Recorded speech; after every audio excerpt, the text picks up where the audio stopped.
Baldur's Gate, The Forgotten Realms by Philip Athans. Abdel Adrian, a young sellsword hardened by years of combat along the Sword Coast, returns to Candlekeep, the monastery that was his childhood home, to escort a merchant caravan. Reunited with his adoptive father, the wise monk Gorion, Abdel feels an unsettling disquiet in the old man, a sense of unspoken urgency that hangs heavy in the air, like an approaching storm. Gorion, breaking tradition, requests Abdel accompany him to the Friendly Arm Inn, citing a need to meet individuals with crucial information that seems to weigh heavily on the old monk's heart. Their journey is cut short by a brutal ambush.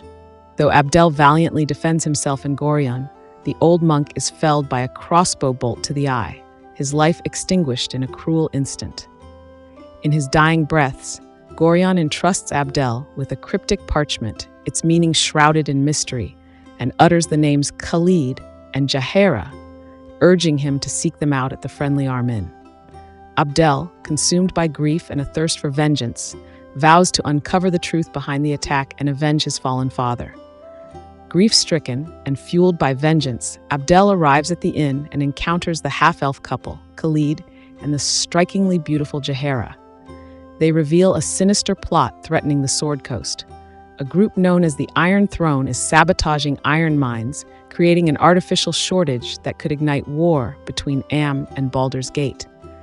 They believe Gorion possessed knowledge that could aid their mission to uncover the Iron Throne's machinations and prevent the eruption of war. Along the road to Nashkel, the location of the troubled mines, Abdel and the half-elf couple are joined by two unlikely allies.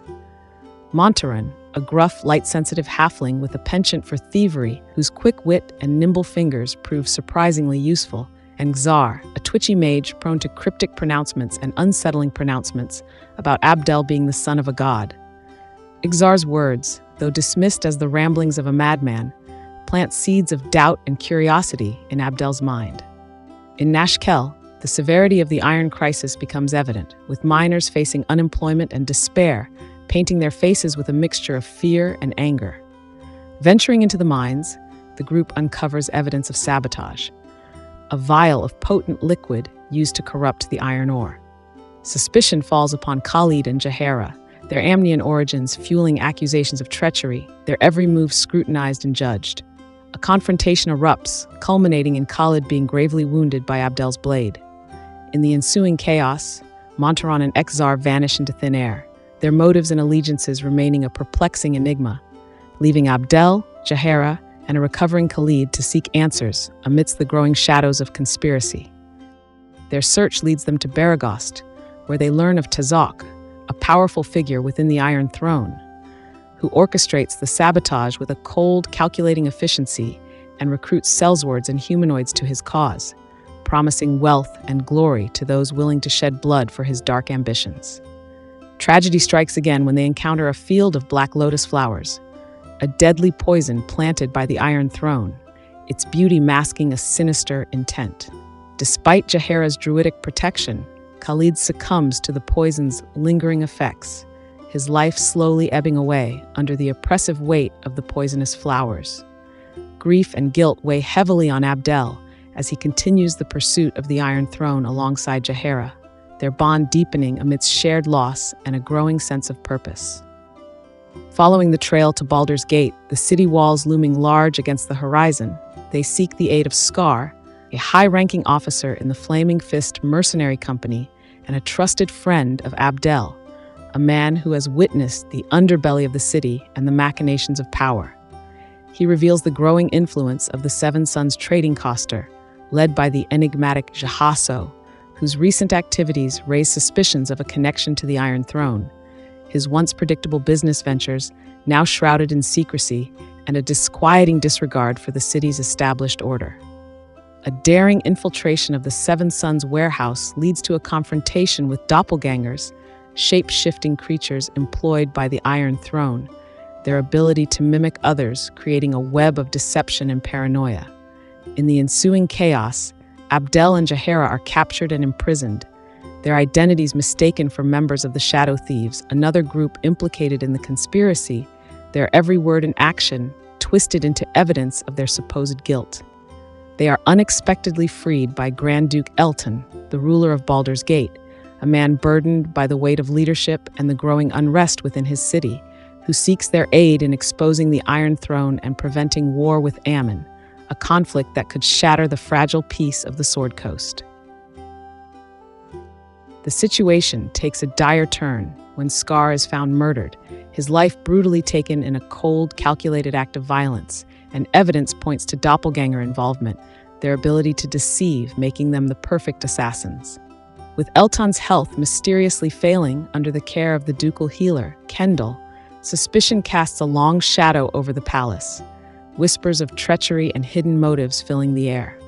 Abdel and Jaheira, aided by the unexpected arrival of Tomoko, a skilled assassin and former lover of Saravak, a woman whose beauty masks a deadly grace and a conflicted heart, uncover Kendall's true nature as a doppelganger and a key figure in the Iron Throne, his healing hands now revealed as instruments of deception and death. As Elton succumbs to his illness, his strength failing under the insidious touch of the doppelganger's poison, Angelo, a fellow Grand Duke, assumes leadership of the Flaming Fist, his ambition and thirst for power clouding his judgment. He is swayed by Saravak's fabricated evidence, carefully crafted lies designed to deceive and manipulate, implicating Abdel and Jaheira as shadow thief agents working for Ammon, their names blackened and their motives twisted to fit the Iron Throne's narrative of treachery and war. With the city on the brink of war and their lives hanging precariously in the balance, Abdel and Jaheira decide to return to Candlekeep, seeking answers about Abdel's past and the mysteries surrounding his lineage, hoping to find proof of the Iron Throne's true intentions and expose their web of lies.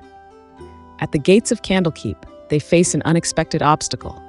The guard, Buros, a man of limited vision and petty authority, demands a book as the price of entry, a toll to appease his own sense of importance and satisfy his curiosity. Abdel reluctantly relinquishes the disturbing tome he acquired from the bandit camp, a text detailing the unholy rites of Baal, the Lord of Murder, its pages filled with dark knowledge and forbidden rituals. Inside Candlekeep, they are met by Teth Toril, a respected monk and friend of Gorion, a man of wisdom and compassion who has witnessed the darkness that can lurk within the human heart. He reveals the letter Gorion left for Abdel, confirming his heritage as the son of Baal, the dead god of murder, his bloodline tainted by a legacy of violence and chaos. The letter warns of Saravak, another of Baal's offspring who seeks to claim his father's legacy through bloodshed and chaos, his ambition fueled by a thirst for power and a twisted sense of destiny.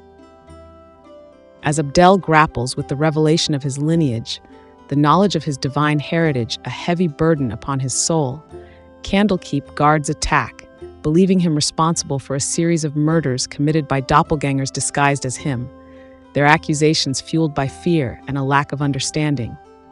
He and Jaheira are imprisoned in the depths of the monastery's dungeons, their situation seemingly hopeless, the walls closing in on them like a tomb.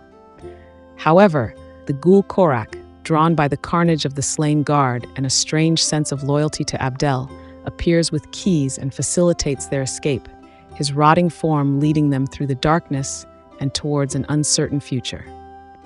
Following a treacherous path through Candlekeep's subterranean tunnels, a labyrinth of forgotten passages and ancient secrets, they are ambushed by zombies, their decaying forms animated by a dark magic that mocks life itself. Korak sacrifices himself to buy them time, his undead flesh torn apart by the ravenous horde, and they manage to escape through a secret passage leading to the outside world, the fresh air a welcome relief from the oppressive darkness of the tunnels.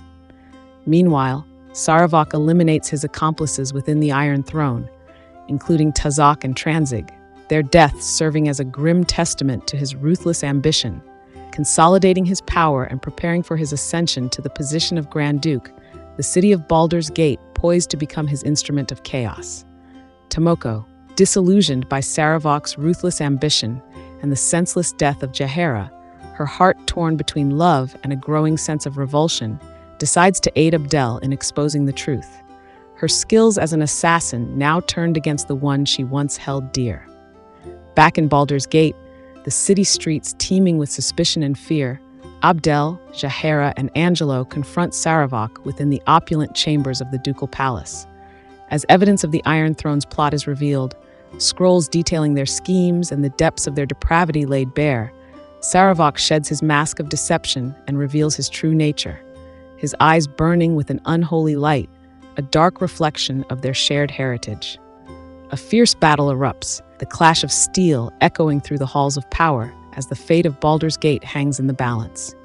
Angelo realizes his error in judgment, the scales falling from his eyes as he witnesses Saravak's true intentions and joins the fight against Saravak and his remaining followers, the Flaming Fist standing united against the forces of darkness.